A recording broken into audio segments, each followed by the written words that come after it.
오늘도 신발끈을 꽉 조여매고 현관문을 나서셨나요? 아마 이 영상을 클릭하신 분들이라면 마음속에 저마다의 목표 하나쯤은 품고 계실 겁니다. 다음 달 열리는 생애 첫 마라톤 대회, 혹은 나 자신과의 약속인 건강한 달리기. 하지만 지금 여러분의 무릎은 어떤가요? 어느 날 갑자기 찾아온 무릎 바깥쪽의 찌릿함, 계단을 내려갈 때마다 느껴지는 날카로운 통증, 조금만 더 뛰면 괜찮아지겠지, 남들도 다 이 정도는 아프다던데 라며 통증을 억누르고 달리고 계시지는 않나요? 특히 이제 막 달리기에 재미를 붙인 초보 러너분들은 무릎이 아프기 시작하면 나는 달리기에 맞지 않는 몸인가 봐 라며 아예 운동을 포기해버리곤 합니다. 하지만 여러분, 절대로 여러분의 몸이 잘못된 게 아닙니다.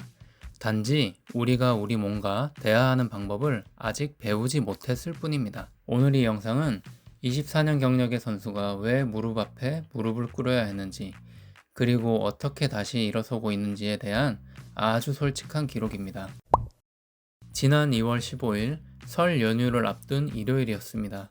3월 22일 하프 마라톤에서 1시간 40분을 끊겠다는 일념으로 저는 페이스주 훈련을 계획했습니다. 5분대 페이스로 장거리를 밀어붙이는 고강도 훈련이었죠. 실제 시합처럼 10km 지점에 물병까지 세팅해두고 비장하게 출발했습니다. 페이스는 좋았습니다. 몸도 가벼웠죠. 하지만 9km 지점 좁은 골목을 돌아 나가는 턴 구간이었습니다. 왼쪽 무릎에 체중이 실리며 방향을 튼 순간 무릎 바깥쪽에서 빡 하는 느낌과 함께 날카로운 통증이 올라왔습니다. 바로 장경인대였습니다. 사실 전조 증상은 있었습니다. 며칠 전부터 왼쪽 무릎이 살짝 뻐근했거든요. 하지만 24년 선수 생활의 습관이 발목을 잡았습니다. 이 정도 통증은 참고 뛰는 게 선수지. 결국 저는 멈추지 않았습니다. 통증을 억지로 누르며 17.83km를 기어코 완주했습니다. 집에 도착해 신발을 벗는 순간 지옥이 시작됐습니다. 무릎을 단 1도 굽힐 수 없었거든요. 절뚝거리며 화장실조차 가기 힘든 통증. 선수 생활 내내 무릎이 좋지 않았던 적은 많았지만 이렇게 일상생활이 불가능할 정도의 통증은 처음이었습니다.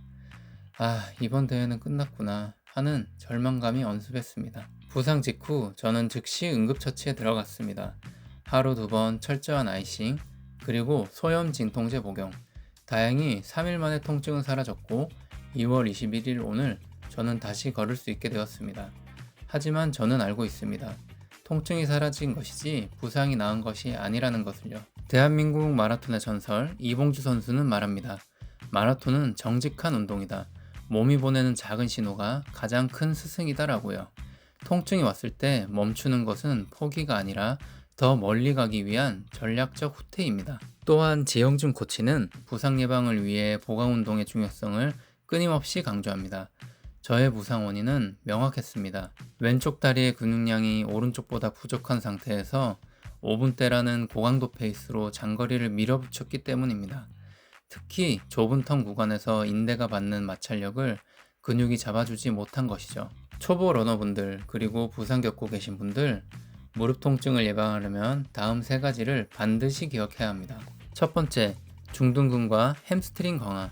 장경인대는 골반 옆 중둔근이 약할 때 더 많이 흔들립니다. 오늘 제가 하는 레그프레스와 햄스트링 운동처럼 무릎 주변을 지탱하는 속근육을 반드시 길러야 합니다. 두 번째, LSD 훈련의 정석. 장거리를 뛸 때는 시합 페이스보다 1분 이상 느린 속도로 뛰며 지방 연소 효율과 인대의 내구성을 먼저 키워야 합니다. 5분대 페이스는 기초가 완성된 후에 시도해야 할 단계입니다. 세 번째, 턴 구간 주의. 급격한 코너링은 무릎에 엄청난 전달력을 줍니다. 부상 위험이 있을 때는 최대한 직선 코스를 택하고 코너에서는 속도를 대폭 줄여야 합니다. 이제 인천 하프 마라톤 대회까지 딱 4주가 남았습니다. 누군가는 늦었다고 할지 모르지만 저는 포기하지 않았습니다. 하지만 예전처럼 무식하게 달리지는 않을 겁니다. 남은 4주 동안 저는 회복과 보강에 집중할 계획이고, 통증이 완전히 사라질 때까지 상체 운동과 복근 운동, 그리고 가벼운 하체 웨이트로 기초 공사를 다시 하겠습니다. 24년 선수 생활의 노하우를 발휘해 가장 효율적이고 과학적인 재활 과정을 여러분께 가감없이 보여드리려 합니다. 무릎 부상으로 달리기를 관두려 했던 초보 러너분들, 그리고 기록 단축의 문턱에서 부상에 좌절한 동료 러너분들, 제가 다시 달려서 목표인 1시간 40분대를 돌파하는 과정을 지켜봐 주십시오. 제가 하면 여러분도 할 수 있습니다. 앞으로 남은 4주, 통증을 딛고 다시 트랙 위에서는 재활 과정을 여러분과 공유하겠습니다. 여러분의 무릎은 소중합니다. 오늘 잠시 쉬어간다고 해서 우리의 달리기가 멈추는 건 아니니까요.